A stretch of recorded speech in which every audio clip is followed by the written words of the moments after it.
Welcome back to Proxy, everybody, and today I have the Plebeian Platypus with us, and he is going to be talking about his recent success with the Skathach Wraithknight in a local RTT, amongst other units that are typically deemed not so good by the Eldar community. How you doing today, Plebeian Platypus? I'm doing very well. How are you? Pretty good. Pretty good, actually. I'm really excited for the Eldar releases, and I know we've been wanting to do this for a while and talk about your list, and I just want to say it's up on the screen right now. It is beautiful. Beautiful Thank you. Chimera scheme. Excellent, airbrushing, I think is kind of what you used on some of the models. And it just looks so good. So clean. And I love the way it looks. And the Skathach Wraithknight looks amazing as well. Awesome. Thank you very much. Absolutely. So I personally love the list. Why don't we go ahead and take a moment to kind of go through the list and talk about your experience in the tournament. So first, before we really get into that proper, how did you enjoy using the Skathach Wraithknight in the RTT? It was super fun. First of all, bringing a large centerpiece model like that to any sort of event is always a good time. That just sort of draws the eye to any list. But also, it's a fun model to use. Being able to reposition it anywhere on the board, the damage output it brings, it's a good time. Yeah, those Inferno Lances are really mean. I think it's Yes. it's one of my favorite weapon loadouts in the entire Eldari index. It's really fun. It's really cool. Um, and honestly, I almost got my hands on one, except unfortunately it broke in transit to me via eBay, and then it was just I just ended up making it into a terrain piece because it was just so messed up. Um, but yeah, I think it's one of the coolest models. It's a shame it's going to Legends, man. I really, I was hoping that they would just kind of revamp the Wraith Knight kit and just make it compatible with the Skathach Wraith Knight and just say, hey, here's a couple of extra bits for it. But unfortunately, that's not the case. Yeah, that would have been amazing, but that's what motivated me to actually bring it out was one last hurrah before we get our codex, hopefully sometime early next year. Nice, yeah. Well, how'd you do with it in the RTT? Went very well. I won all three games and sadly took second, just by a couple points. My Undefeated. first, I like it. yes, my first two games were against Custodes, and then the last game was against Necrons, running Interesting. Hypercrypt. Yeah, Custodes can be hard to score against, I feel like, and that's probably what it was. Just unlucky double Custodes. Right off the bat. Yeah, Well, you won the games, they, which is great. yes, yes, they were quite low scoring. I think the first one I scored 80, and the second one I was at 66. Yeah. Um, That's yeah, typically what I feel every time my buddy brings out his Custodes is that the scoring is lower, at least on the right, primary, and I end up winning just because my buddy can't really score secondaries. You just kill their secondary scoring units, and then if they don't right. draw the right cards, they're not going to score. So that's kind of how you beat Custodes a lot of the times with the traditional Custodes lists, at least in my experience. But yeah, it's a tough matchup for sure. I think it's going to be a little bit easier when we get our codex, to be honest, because we'll have kind of more options, and I think we're going to get more damage in general than we have now. So that's something to look forward to. I'm really looking forward to what they're going to do with some of the units that the Eldar community kind of rags on right now, and we'll kind of see myself included on some of them, like the Shadows here. But Yes, I'm really excited what they're going to do with Guardians and stuff, and you just have a really cool list here. You have the Autarch on foot with Guardians, which is a really cool combo. I'm personally a huge fan of it. You have the Farseer on foot, you have Striking Scorpions, which are awesome as well. Looks like you have the new ones, which is they're really good. I do. And Uh, yeah, right. So with the striking scorpions, mhm, running them separately from Karandras is what I found to be the best generally. yeah, yeah, absolutely interesting. Well, because in this particular list, you don't have a Falcon to kind of bring No, them in with the rerolls, so I can definitely see that. and using Karandras as kind of just like a kind of solo character is is probably pretty good. Um, Right. and you got your Rangers. Well, let's go ahead and take a look at your list and let's kind of break it down a little bit here. So you have the Autarch on foot. Now you do have Fate's Messenger on there, which I think is interesting. You have it with a Guardian unit. How did you Right. find the Autarch on foot to perform for you in the RTT? Honestly, between the two games of Custodes and the Necron Satan spam game, that unit was my MVP. Between the amount of CP that you get from the Guardians, um, being able to poke out the Bright Lance and sometimes Dragon Fusion Gun, free Phantasm back with the CP generation, Hmm. as well as a possible free grenades, and then flipping the Fate's Messenger on the Dragon Fusion Gun, or in melee with the Mandy Blasters on the Starglaive, that was able to pull some clutch moments that ended up winning me two of my games Wow, with just that unit. that's awesome. And I think it's interesting. I saw that you had Mandiblasters on here, and for a moment I was like, Mandiblasters? But then I realized that's actually pretty decent when you consider that Guardian defenders don't really care about fights first anyway. You know, Right, they're not really a right. melee unit, so that doesn't matter. And then you have your Autarch. Anything that charges the Guardians is probably going to kill some Guardians, and then your Autarch is going to strike back harder with that Fate's Messenger. So I really do like that combo. That's nice. And the extra CP generation from it, I tell people this all the time, but free Phantasm every turn on something that's guaranteed to be able to hide again is awesome. And you don't have to worry about rolling that one. It's going to get you in and out of terrain no matter what you roll, and I really like that as well. You do have a Right. Farseer as well with the Yes. Phoenix Gem, which I think is a blast from the past, man. It's like, in the beginning of the edition people were running this and I really like it. You don't have the Autarch Wayleaper, so you don't really need to put the Phoenix Gem on that.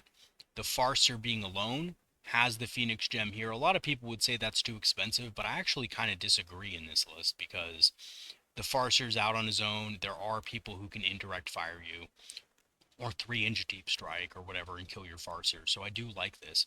And it prevents your opponent from making those risky plays, which can play into your hands as well. So you have him for, obviously fortune, stuff like that for the Skathach Wraithknight, I presume. Generally, the Skathach Wraithknight. However, typically you'll just do that turn one and poke it out if he has a firing lane. But I also find Fortune very useful on a brick of Windriders or even Shining Spears if you're thinking they might get into melee. Nice. They can also bump up the durability of a Fire Prism too. Yeah, absolutely. I thought you might say that about the Shining Spears. Yeah, Fortune, if you can, be in range of a Shining Spear unit, is actually pretty good on them because they have that native -1 to hit, and then Right. -1 It to really wound on messes top of with the that. math. Oh, absolutely. I really like it against Guard, Imperial Guard, because all their last guns are like wounding on sixes now. Like even their hot shots, like if they want to drop some, Achillans by you, or they want to drop some, Tempestus Scions, or their hot shot last guns are going to be wounding on sixes, and that's not great. So that's No, pretty no, cool. it certainly isn't. And then you have a Farseer Skyrunner, I assume, with one of the blocks Windriders, which is for guide. Windriders are one of my favorite units. I think they're super powerful. I think they're a really hard hitting unit for the cost. And I think, if between you and me, I think a lot of the reasons why a lot of competitive Eldari lists have trouble dealing damage sometimes against, Blood Angels and, these kind of Marine type armies is because they just lack a hard hitting, you know, Marine equivalent killing unit like Windriders. So I really Right. like that inclusion as well. I use a unit of 9 all the time and I just love it. I just love the Overwatch potential. You have two squads of 6, which I think gives you more flexibility and just more shots in general, which is really cool. You also have Karandras and you're running him solo. Tell me a little bit about that. How have you kind of felt the experience running him solo was in your games? Typically, running him solo, I don't feel as bad if I have to sacrifice him for something. Hmm. Um, with Karandras, really getting him in somewhere. using a fate dice to guarantee the charge, and then spending a command point to give them precision Hmm. to take out an enemy character that they might not have thought was vulnerable, um, is typically how I'll use him. Yeah. Um, Most games I'll start him in strategic reserve as well, and instead of just bringing him in, I'll rapid ingress him. So it is quite an investment. But when you can take out an enemy warlord, especially like a CP generator, something like that, turn two, Hmm. if they're not really thinking about that rapid ingress from him, it can really swing a game for you. That makes a lot of sense, especially that he's on a smaller base because he's an Right, old Phoenix Lord. So he's not on that 40 right. millimeter. He's on a 25 or maybe a 28, depending on how you model him. But yeah, that's really interesting, and that's a tricky Eldar. That's a Eldar trickery, man. That's awesome. Rapid ingress with Karandras, get him behind some ruins. Your opponent can't do anything about him, and then just hit really hard the next turn. I Yep. love it. You get to pick your fight, and Karandras will pretty much pick up any single character that you want him to. Yeah, absolutely. Hitting on 2+, 4+ sustained, dev wounds, like he's gonna pretty much kill anything. AP3 Right. on his weapon. You're forcing invuls regardless. He's really strong. I actually wouldn't be surprised if he's toned down in the actual codex. I hope not. I hope he's just as good, but he is really I good. I'd be kind of surprised if he gets toned down, given that we saw the Fugan weapon profile leak, That's right. and Yeah. it seems to be like he got tuned up a little bit Yeah, maybe with I'm Milta on his disperse profile. yeah, maybe I'm completely off and thinking, I'm thinking they'll get toned down, but maybe they'll just get buffed even more, you know? Yeah, And we'll turn him see into a kind of a more. return to some of the old Phoenix Lords in Ninth Edition who are just whirlwinds of destruction. Hopefully, Ironically, that's where they go with. yeah, ironically, it was funny because Fuegan is now one of the best Phoenix Lords, and he was actually the worst in Ninth Edition. So you do Hmm. have the Guardian Defenders. We talked about those a little bit. We have two Fire Prisms, which I really like because they got a points decrease. And you run these kind of with the Skathach Wraithknight. The Fire Prisms, how'd they do for you in the game? They work pretty well against units that have invulns. They typically bounce more than they really kill their points worth. Hmm. Um, However, against any sort of marine or guard where they don't have invulns, they're so effective. Yeah, Um, yeah. and right, running this list, if you want, you can swap out the Skathach Wraithknight. It's the exact same points as the Avatar of Cain and another Fire Prism. Yep, Um, that's interesting. and yeah, so Fire Prisms, fire and fading them the first couple turns until really the things that are going to threaten them are gone. That just works brilliantly, and I never seem to be disappointed by them. Yeah, they're pretty solid. I think, yeah, the only complaint, like you said, that people have in competitive play with them is that if you're going up against an army with 4+ invul saves, it's really tough to have them kill their points worth unless you get lucky, unless you roll that, your opponent rolls that 1, 2, or 3. Right. And a lot of the other competitive, meta kind of fire prism equivalents from other factions just have more shots, so they're able to put more damage consistently on enemy units. And I think that's really where the fire prisms kind of fall off a little bit. But I really like fire prisms. I think they're really good. And I like the fact that they have two profiles. So, in the later game, when you need to clear up infantry, they can also do that, which is Like really, really neat. that blast works so well. Yeah, it's actually better than you think. I know the math on it doesn't seem great, but when you're doubling up on it, when you're using, you know, 2d6, what is it? 2d6 shots? When you're 2d6, and it's, yeah, strength blast. 6, AP1 damage 2. Yeah, I mean, when you're throwing out that many shots, you're gonna kill some Marines, right? And especially Right. if you have a Viper, which you also have in the list, as well as Rangers. So you have a Viper in the list, which can remove cover from things, and then you have a unit of Rangers, of course, for infiltration. I assume that's just kind of a screening unit, scoring secondary objectives early on, stuff like that. Exactly. Rangers are one of the most annoying units to deal with, I find, for my opponents. Hmm. And if you play them carefully, they'll score you 15 points a game every time. Yeah, they're really fun to use, and a lot of people underestimate them and think like, oh, I'll just take Scorpions instead. And Scorpions are still good, but different roles, right? I mean, the Rangers Right. really do want to be scoring secondaries. They really do want to be, And kind of screening and like being annoying. So, that reactive move can really keep them alive where scorpions wouldn't. right. Yeah, I mean, I've rolled a 6 out of the gate on that thing and just gotten far enough away from enemy units that they can't even shoot them. They can't even shoot them or assault them.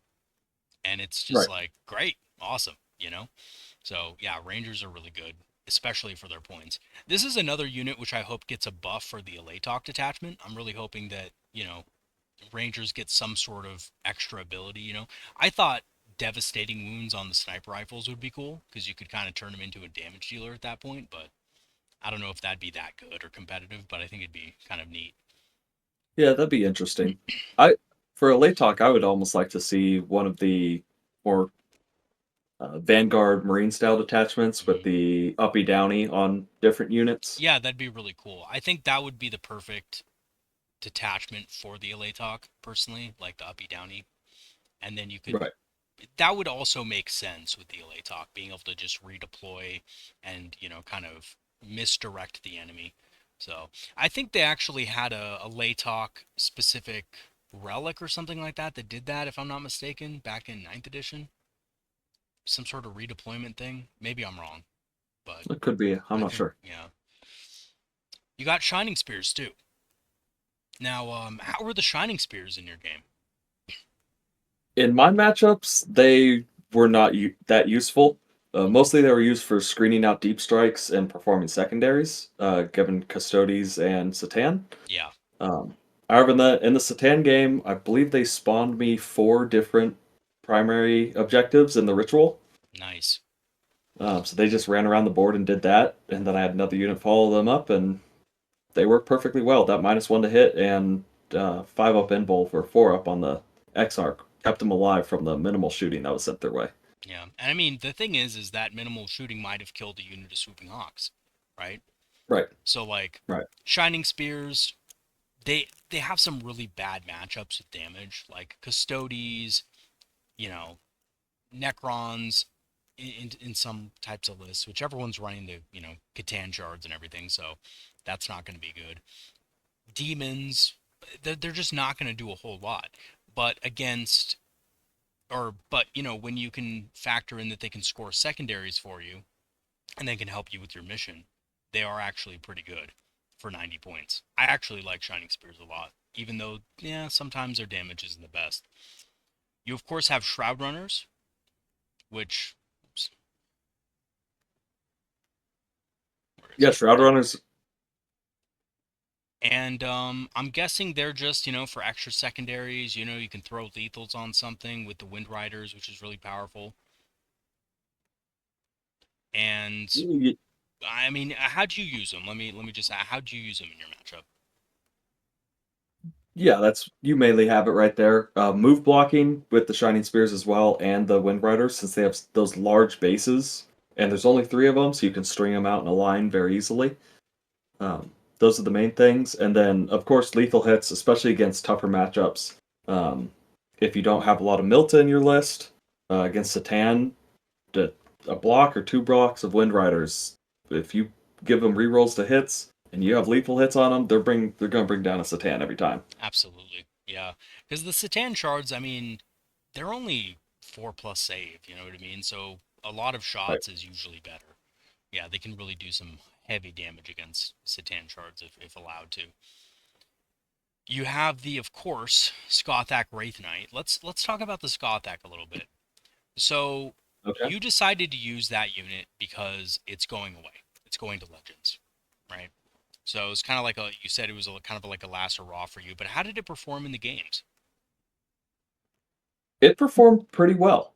Um, in the matchups that I had, its main threat was against secondary scoring units. Being able to push up into the midboard into sort of a staging area, turn 1, when you don't have too many targets, is very threatening. Hmm. So most people they'll tuck deeper into their staging areas and really try and prevent you from being able to get a good line of sight. And with you being able to pull it up at the end of your opponent's turn, you can really see exactly where your options are before you decide to pull it up. And if they give you a window in their backfield where you can annihilate a couple of their scoring units, it does really well. Like, even though it is a quarter of your army, I had no reservations about bringing it back, taking out a couple units of sisters and a lone op. That felt very worth it to me because now they have to send a good section of their army backwards to deal with it. Right. Yeah, that's true, right? It has the threat of being able to, go into the enemy's backfield if they don't screen out. So having something big like that can just totally devastate your opponent's backline is going to put your opponent on the back foot. That's really interesting. And against Custodes, I feel like the Infernal Lances are like the perfect Custode killer. you They know? work. They work really well. Yeah. I believe my first game though, I hit and wounded with all 8 of them, and then he rolled 7 out of 8 4-up invuln saves. So it's all dependent on luck, I guess. Yeah, that's true. Those Custodes with their, built-in invols on the whole army. It's crazy. Yeah. God, I remember when the Custodes first came out, man. It was just like I was probably the biggest complainer about Custodes when they first came out because it just seemed like everything bounced against them. And it was just like, okay, I guess I'm not doing any damage to these guys. And when they charge in, they destroy everything. So, it took me a little bit to get a hang of actually killing them. But yeah, like that happens. That still happens from time to time. Okay, you do have these striking scorpions, which, are another infiltration unit. I assume you kind of use them to, maybe kill something early or, screen or score an objective or something like that since you're running Kahandra's kind of solo. Right. And Oh, you have the Scorpion's Claw, which is interesting on this unit. yes, the Scorpion's Claw, I think, works pretty well into the Biting Blade. I feel like doubles up almost with a just their normal Scorpion Chainsword. Hmm. In their typical role, I'll also put them in Strat Reserve and bring them in later on to take out a cheap chaff unit off the side, score points, or just get into their backfield. And if they have something like in the Custodes games, like 5 sisters sitting on their backfield, Hmm. that extra armor penetration can really help. Especially those units typically have a free command point reroll. Right. Um, and then if it's something with a poor armor save, it's typically going to be 1 wound.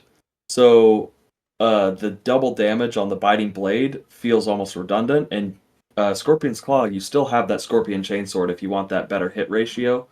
And with dev wounds and the sustained hits, it's going to perform about the same. Yeah. Interesting. Yeah, that's really interesting. I never even thought of it that way. But you're also getting an extra shuriken catapult. So you're getting a little more shooting out of it too. So the math works out a little better for the Scorpion's Claw against the types of units that you were moving it against. And honestly, I didn't even think you were going to put these guys in reserve, which is really cool to kind of see them being used in that way instead of the traditional infiltrate, try to kill something, or screen. I never even thought of using them in that way, but that's awesome that you were doing it. And you probably had some success with them against, some Sisters of Silence or whatever in a Custodes list as well. Right, exactly, and that's their preferred target. That's what they like to go against. I always have a hard time putting them in infiltrating spot, especially with so many armies having advance and charge. There's nowhere really in no man's land that you're just giving them free movement in that charge phase if they get that first turn. Yeah. And I think I've found more success keeping them off the board and just having that threat range anywhere I want them to be. Yeah, that's really interesting. And if you keep that, fate dice around, you have those guardians to generate extra. If you have that 6, you could probably charge them right when they come out of reserve, or you could rapid ingress them just like Andres. Right, right. Typically, you'll just bring them down 9 inches away and hope you roll a 3 up on the other charge dice. Yeah, very true. Very true. Of course, when it's me rolling it, I always roll that 1 or a 2, but Right. I still. think I saw your last video. Every time it's like, well, as long as it's not a 1, oh, it's a 1. Well, typically. Yeah, exactly. I always that's the bane every time like I recently have done tabletop simulator videos. It's like I'm like trying to show something And like on average dice, it's like you should kill something, and then it's like, nope, dice gods say no because I'm recording a video. It was like the Shining Spear Exarch with the reroll to hit and wound. It's like he should get all of them or at least three of them, and he just never did. Like he was always like just whiffing, and I'm like, man, what the hell? It's like, oh god, I was like, should I re-record the whole thing just because I rolled bad? I was like, nah, it's fine. Right. Okay, so you do have the Viper, and the Viper's really good with Windriders. Removing cover from anything is really good, especially in your list where you have a lot of AP4. If your opponents are in cover, they're going to be getting a 6-up. You can remove that 6-up and just take them off the field. I'm a big fan of Vipers. I'm surprised people aren't running more of these, to be honest, at 75 points. How did the Viper do for you in the battle? They're quite good. 75 points lets your entire army strip cover off of a target. If you have 2 units of Wind Riders and you're trying to do that with Warlocks, that's 110 points. Um, so Wind Riders, especially against tough units with a 2-up armor save, get them up on Ruins for that plunging fire if you can. Getting AP2 on all those shots with ignoring cover from the Viper, they can tear apart most units, even Custodes. Yeah, that's right. I never even thought of plunging fire, but you're absolutely correct. And in 6-man units of Wind Riders, you can actually fit them up on second story buildings. You know, that makes a lot of sense. Almost every time you can fit all 6 of them. Sometimes only 5, but yeah, you can normally get a whole unit. Yeah, that's awesome. And that's something I can't do with a 9-man. So that's an interesting kind of argument for the 6-man there on certain boards. And then of course you have the Right, two and 6 Wind Riders. And oh, what were we gonna say? Sorry. I was just gonna say with the two Wind Rider units opposed to the one brick, it frees you up to bring other units like fire prisms. So you can use fire and fade. You can only use it on one unit per turn. Right. So fire and fade on a fire prism. Now you can't really save the Wind Riders, but if you're only losing one unit, you still have that other unit to punish something.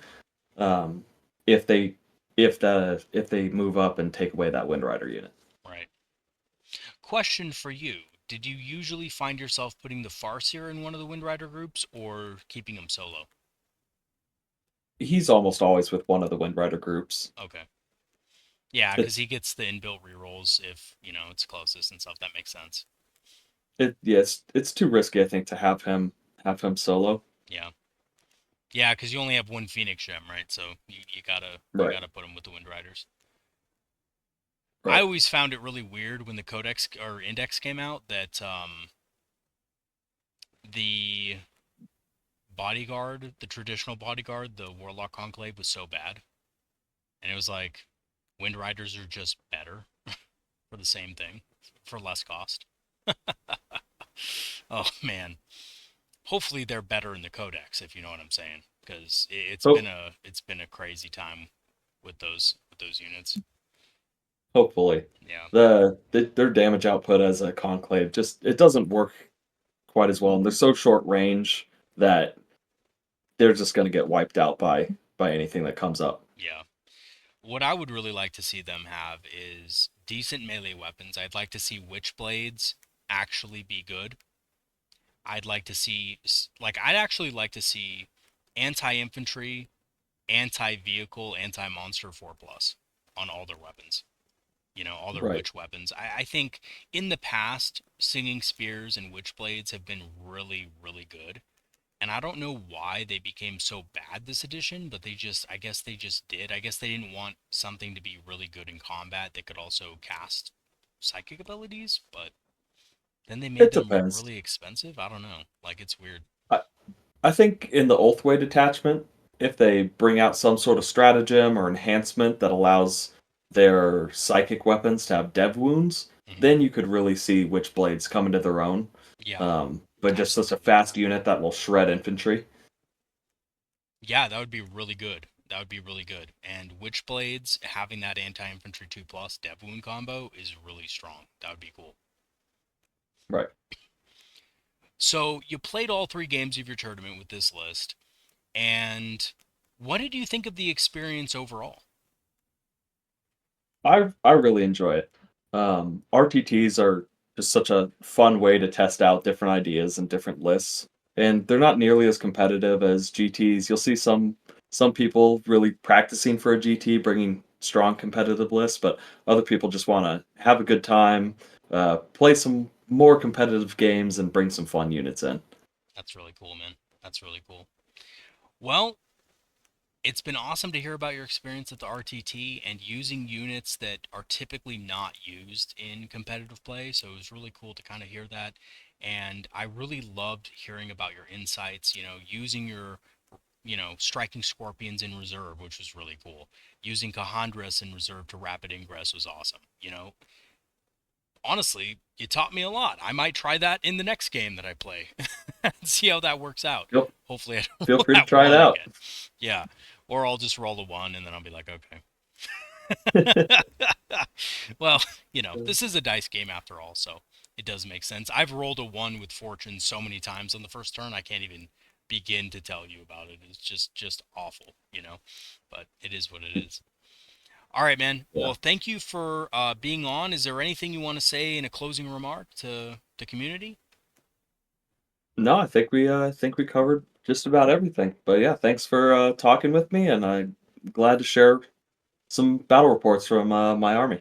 Absolutely. Well, I'd love to have you on again if you have another RTT or you want to just talk about Warhammer. And to the community out there, if you want to support the channel and kind of join the Discord, Platypus is on there. And, he loves, kind of engaging with the community. I love engaging with the community. If you want to kind of come on, talk to us, you definitely can. I'll leave the link in the description for the Patreon, which is totally free, by the way. You can join that, cancel the free trial, and then join the Discord for free. I'll leave that in the description. And then if you guys also want to grab some Eldar inspired apparel on the channel store page or, use the affiliate links for some discounted Eldar minis, I will leave those links in the description as well. Thank you once again, Platypus, and I'll see you guys next time. Have a good one, everybody. Peace out.